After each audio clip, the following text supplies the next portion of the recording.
Hey, Candid listeners, I have Michael Engelhart with me here today. Now, he is from the insurance vertical, but I got to know Michael on LinkedIn.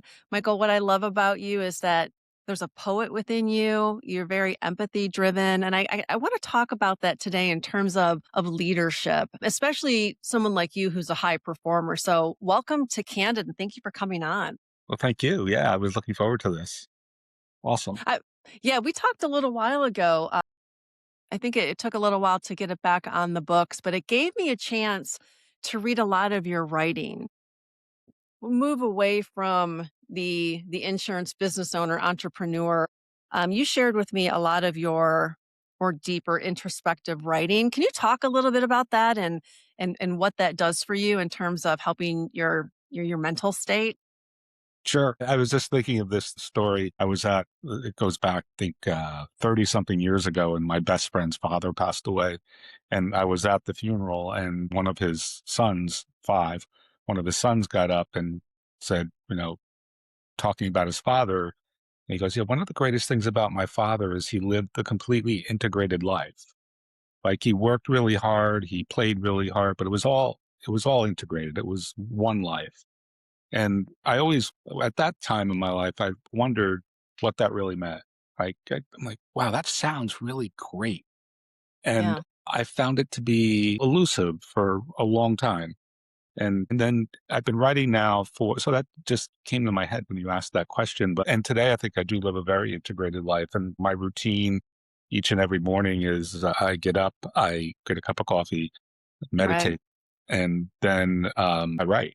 The first thing I do every day is write. Sometimes before coffee, actually, I'll wake up with something that comes to me at 5 in the morning, and I'll just run with it until there's a finished piece. And sometimes that takes 10 minutes, and sometimes it could take 2 hours. And it's just I start that morning when I wake up, and the first thing I say to myself is start with nothing. And Interesting. when I start with nothing or no thing, it doesn't mean you do know nothing. It means you Right. start with nothing. And the idea or what I do is I let life come through me as opposed to it coming out of me. So, and then something will come to mind. Maybe it'll be something that I've read or a phrase or maybe a motivational reading, whatever it is. But it's usually just one or two words, and I then try to connect it to starting with that place of no thing, like looking out on a vast field. And when you're looking out in that field, it can be whatever you want it to be. Hmm. And in that context of writing, the two things that I really concentrate on is being truthful to myself and what I'm doing, and making no assumptions about what I'm writing. I wanna circle back to the integrated life because it sounds like you're starting to give an answer. It's almost like, what's the meaning of life? I wanna know the answer to when you figure that out. But before we do that, I don't wanna run past start with no thing, start with nothing. You're right. It doesn't mean start with nothing to do where you don't do anything. But I'll say from my own perspective, I think a lot of people are like me. I start out with a list in my head. I wake up and I think of all the things I have to do while I'm still in bed. It can still be dark outside. And then that can overwhelm me and almost create a slight sense of paralysis. So what's the trick to really sticking to that mantra of waking up with nothing, no thing? It's ironic you asked that question today because I was in a sauna this morning at 7 a.m. Nice. Nice. overlooking Long Island Sound, and we go in the sauna for 15 minutes, then we go plunge into the sound, and then we go back into the sauna. And you never who Yes. know who will Yes. be there in the morning. So, Yeah. and I like to go in the morning. So when I was there was this fellow I've seen before, Mark, and he owns an advertising agency. And he said, it's really odd for me. I'm not like an early morning person. And I'm here this morning and I'm having a completely different experience than I have when I come later in the day when it's time to relax. And he said, and I have a really big, important presentation to give today. So I looked at him and I'm like, well, this is perfect. Like you're looking out at the sound and just start with nothing. And he looked at me, he goes, what do you mean? I'm like, we already know that you're going to nail the meeting. Like you already know you're prepared. You've been doing this a long time. So just start with nothing and let life come through you. Yeah. Just stopped and paused and said, "Now I know why I'm here." Right? And Yeah. Yeah. so you it's in your list when you wake up at 3 in the morning, "Oh my god, I have so many things to do," and all this kinda Yeah. stuff. I look at it and it that's all there. It's there. It's all written Yeah. down. Like, Yeah. so there's nothing for me to do about that list. Not when I first wake up, there's a lot to do when I get going. Right. But then I find that if I do start with that from that place and I write, and then of course I exercise after that, nothing gets in the way of those things. And that frees up a lot of space to be a lot more interesting in what you're doing during the day. It resonated with me, the whole morning thing, because I've always said I'm not a morning person, and I think repeating that mantra over and over makes me dread mornings. So I'm self-defeating when I say that. And I will say, I will support that statement that that guy made. When I get up in the morning and I do something for myself, if I cuddle with the dog for 15 minutes, if I just sit and have my coffee and watch the sunrise, how quickly could I become a morning person? How quickly could that just change my whole outlook of the day? And really, how much more could I do? Because what you're saying, it frees up your mind so that when you do start in on your list, you're starting from a place of feeling good rather than feeling overwhelmed. How much more productive could I be if I took more time in the morning before I just dove in at my desk? Well, I think that's a really good point. But I think even more refined is that if you have that morning routine and that set of rituals, not only does it make you more productive, it makes you more aware of the 3 or 4 things that have the highest amount of impact in your day, and it then says, "I need to delegate the rest of this," right? Because there aren't there aren't 30 things that can get your full attention during your day. It's just not possible, right? And you can't possibly be creative or very interesting when it's transaction driven. Great Realizing point. that there are things that are transactional in our lives, but one of the things that I've learned over, well, really from writing and starting from this place is an acute ability to say no. And it doesn't mean that I'm not interested. It doesn't mean that I don't care about what you have to say. It means that if one of my people asks me, "Can you do this? Do you want to do that?" My first instinct is to say no. And Hmm. it is to say no because I want to understand, like, what's their belief system around what they're asking me to do? Are they going to ask me again for a second time a different way? Or are they going to give up on that no and go do it themselves? Right. Yeah, then maybe that wasn't that interesting. Maybe I didn't frame that right. Right. And without that canvas being blank in the morning, it's like somebody else already painted most of it. And you're like, "Mm, that's well, that's not really, that's not, no, I don't really like that." Yeah. And Yes. whereby you can create your own every day. When did you come to that realization? When did you start putting aside your morning to write or to do the cold plunge? Did you reach a tipping point where you just felt so overwhelmed and faced dread like I do sometimes? Like when did it happen for you that this routine started? Yeah, there was a loss that I experienced. And when I experienced the loss, and it was a multifaceted loss, and when I experienced that, I thought back to my friend's father's funeral and said, "I'm living like a siloed life here. And like, why am I doing that?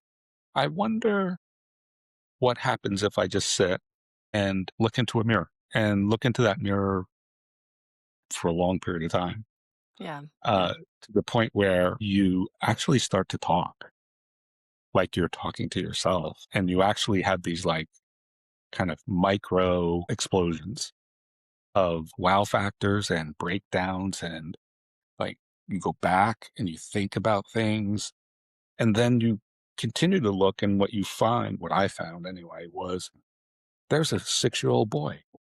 At 6, he was fully integrated completely with everybody and everything, including nature, including friends, including family. And that person's fearless. And then from that, it just all was like a domino. It's like, okay, that's how you do it. Yeah. That's a great story because, yeah, let's think back to when we were 5, 6, 7 years old. We did have an integrated life. We didn't have I mean, you have a structure certainly that gives us safety, but you took part in everything around you. You were far more in the present.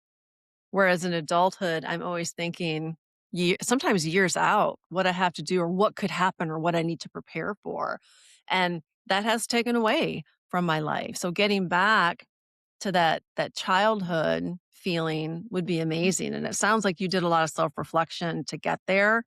And then as an adult, you really created a new structure for yourself to be able Yeah. to get back to the present. Yeah. And it's interesting because until I did that, I did all the other things like TM and meditation, Me too. I did TM. Yeah. Tai Chi, which I still do, but for other reasons, and Tony Robbins and positive thinking, and you name it, I did it, right? Well, none of that worked. Like none of it was sustainable. Yeah, no, if I start with nothing, with this blank canvas every day, I I get to be open to the possibilities of living in the present. And Hmm. of course, like you, I have multiple companies and lots of people and lots of responsibilities, and well, that's all there. It's all there. But the lens is different. And I find that I can capture that state at any point during the day if I just say to myself, go back to starting with nothing, with no thing. It doesn't mean there's nothing to do, right? It's just Right. nothing. I gotta be honest, I mean, candid is exactly what it's titled to be. It is, it's a candid conversation and there's no bullshit. You're like blowing my mind. Like I literally just had, I feel like an epiphany in this whole discussion around how we thought as a kid and how we think now and how to get back to that. Because if I think back to when I was in, second, third, whatever grade, I didn't wake up with an agenda. I'm pretty sure I didn't wake up with an agenda. I didn't think, oh, I gotta finish my math book and I gotta take a guitar lesson. You just woke up. You woke up and you faced the day and whatever came, came. Right. There's a certain level of safety that I needed through structure. But man, you can get that back in adulthood. How Right. amazing is that? And And that, how much of a better human would I be if I could do that? Because I would be in the present and I would probably see much more than I'm seeing now because I'm focused on my list. well, and I guess a couple of questions there when you go back to that state, what you said, feelings, like Hmm. if you can connect to the feelings of that 6 or 7, and then think that, and then say, well, when I was 6 or 7, did I judge anybody? Right. No, I don't think that I did.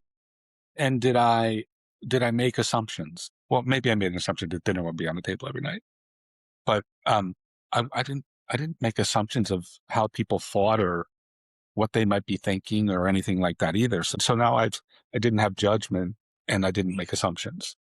And what do we do as adults? We assume a lot We assume a and we lot. judge a lot. We judge a lot.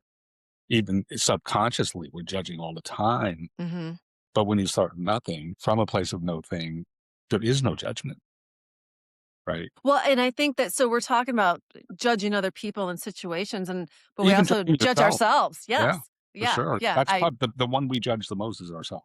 Yeah, that's the first thing that popped into my mind is I can't do this or I could do this or I should do better at this. But there is so much judgment we put on ourselves. But even the judgment that's external, it also limits us from really seeing people because when we judge, we tend not to explore.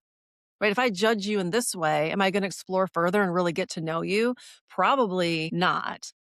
I mean, it just works on so many levels. Yeah, but like I guess what I'll say to that is, you know, what if you're enough? What if I'm enough?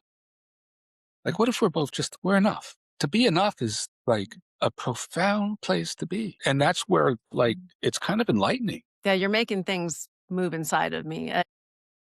Because I'm asking myself that question as you say it, and it's making me emotional. Like, what if I am enough? Because the judgment comes from thinking I'm not enough. That's why I'm always doing, doing, doing, planning, planning, planning, and always preparing. So I think that's And you're saying it's probably not enough. I didn't plan enough. I didn't do. I don't have enough activities going on, right? I didn't help enough people, whatever it is. I watch TV for an hour. What a loser I am. I mean, Mm. these things go through my Mhm. head. Like, I should be in my office working, or I should be making another contact, or I should be spending more time with my nephew, or doing this, or doing that, or working out. My schedule is so busy, there's really not a lot of time for extras. So, where this should do more comes in, it's a Mm. learned pattern over time. And that's I gotta break that pattern. Yeah, it's look, you're a performer. I'm a performer. Like we are take the hill kind of people. We want to be successful, however we define that. Financially, mentoring, building companies, and things of that Yeah. nature. And to a certain extent, maybe to a large extent, that was my purpose, right? My purpose was to go build shit. And now I mean, we're building some really cool businesses right now. But for me, it's just different. My conversations are different. My Yeah. listening skills are different. My empathy skills are different. Integrated skills are really highly motivated. And I think it comes through just in the conversations I have with people. Mhm.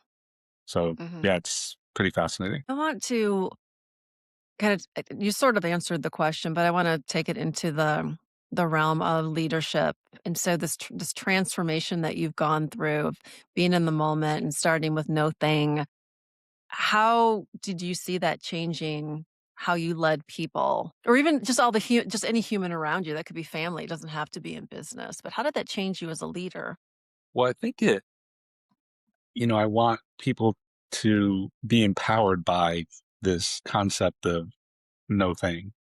And from a business empowerment perspective or from a personal relationship empowerment perspective, again, it's all integrated. So in talking to team members of mine, what I want to do is certainly embrace what they're doing well. And sometimes maybe they do something that isn't done so well.